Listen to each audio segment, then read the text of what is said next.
Kembali kita berkumpul di dalam firman Tuhan. Tuhan hadir di sini.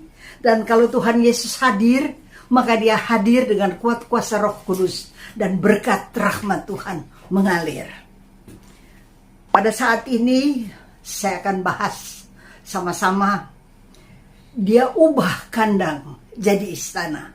Kita mau merayakan Natal. Bagaimana Tuhan Yesus diutus oleh Bapa di dalam sorga untuk menjadi juru selamat penebus kita. Kita lihat di dalam Injil Lukas 2 ayat 6 dan 7 berkata, ketika mereka di situ, tibalah waktunya bagi Maria untuk bersalin, dan ia melahirkan seorang anak laki-laki, anaknya yang sulung. Lalu dibungkusnya dengan kain lampin, dibaringkannya di dalam palungan, karena tidak ada tempat bagi mereka di rumah penginapan.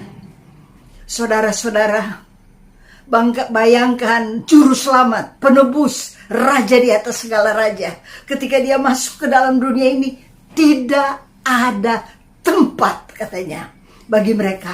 Ketika Tuhan mau selamatkan umat manusia, maka diutusnya bayi, seorang bayi, bukan bala tentara dari sorga, tapi seorang bayi yang lemah, yang dikandung oleh perawan Maria dan dilahirkan.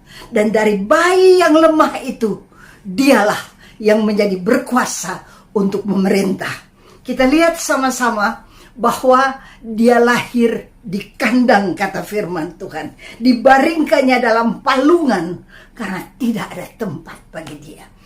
Kasurnya Tuhan Yesus ketika lahir bukan spring bed, tapi apa itu? Jerami. Itu kasurnya. Harusnya dia lahir di istana, tapi Dia pilih untuk lahir di tempat yang paling hina, yaitu kandang. Kandang ini berbicara tentang hati saudara dan saya. Kita ini orang berdosa. Kalau tidak diubah oleh Tuhan, hati kita, hidup kita kandang. Ada kotor, ada pemberontakan, ada bohong, ada munafik, ada macam-macam. Ada najis, ada pikiran-pikiran kotor, ada pikiran-pikiran yang negatif. Dia masuk. Dan Tuhan lahir di kandang. Hati kita yang adalah kandang. Kita tidak mampu mengubah diri kita sendiri. Sekalipun kita beramal dan berbuat baik. Tapi pada saat kita beramal dan berbuat baik, kalau pikiran yang negatif masuk, maka batal semuanya. Makanya Tuhan tahu bahwa kita tidak sanggup. Maka Dia datang dan berikan Roh Kudus, memampukan kita berubah dari hari ke hari. Tidak terjadi dalam satu hari, tapi dari hari ke hari sampai kita menjadi sempurna. Saudara, Yesus mau lahir di kandang hidup saudara dan saya. Di kandang hati ini yang kotor dan najis. Dia datang. Dia lahir di sana. Dibungkus dengan kain lampin. Kain lampin itu kain yang paling murah. Kain pel itu. Untuk lap-lap. Kalau saudara saat ini boleh pakai silk, pakai wool, adalah karena penebusan Yesus. Dia lahir. Dibungkus dengan kain lampin, kata firman Tuhan. Dan ditaruh dalam palungan. Dalam palungan. Tempat hewan makan. Karena tidak ada tempat bagi mereka. Sekarang kita periksa dalam hidup. Ini sebentar lagi kita akan merayakan Natal. Apakah Tuhan ada tempat di dalam hati?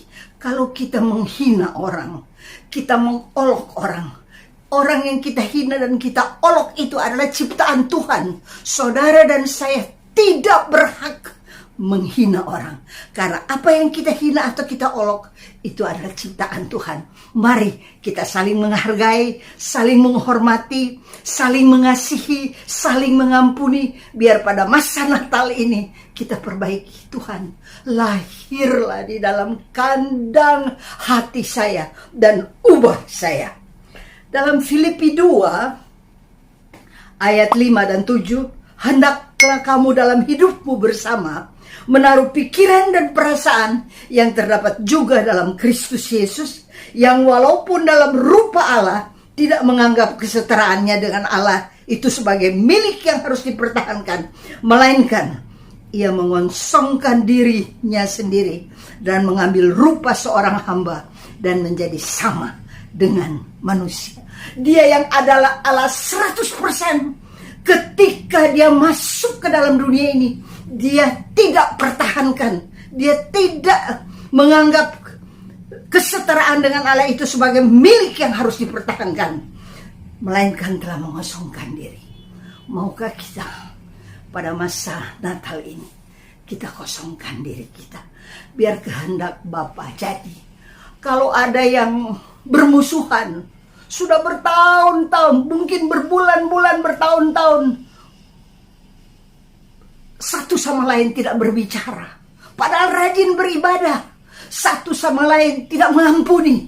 Mari kita belajar dari Tuhan, kita mengosongkan diri dan izinkan Allah masuk dan mengubah kehidupan kita. Ambil keputusan, hadiah yang akan kuberikan kepada Bapa di dalam surga pada Natal ini adalah kukosongkan diriku dari kepentingan pribadi dan kuizinkan undang Roh Allah, kehendak Allah, kuasa Allah menguasai diri. Sama yang Yesus buat, dia menjadi hamba sama dengan manusia. Padahal dia Allah 100%, tapi dia menjadi hamba 100% manusia. Biarlah kita berikan pada Natal ini, kosongkan dirimu. Apapun yang kita simpan, apakah itu geram, apakah itu marah, apakah itu dendam, atau merasa tidak adil, kita kosongkan diri. Kita berkata, Tuhan, masuklah, lahirlah, kuasailah hati saya, dan ubah kandang ini menjadi istana. Di dalam 1 Korintus 3 ayat 16 berkata, tidak tahukah kamu bahwa kamu adalah bait Allah dan Roh Allah diam di dalam kamu. Tadinya tidak ada tempat bagi Yesus. Tapi ketika membuka hati, mengundang dia masuk dalam hati, menjadi Tuhan dan Juru Selamat, maka Tuhan ubah kandang ini menjadi bait Allah. Bukan penginapan lagi. Penginapan itu cuma sebentar ada.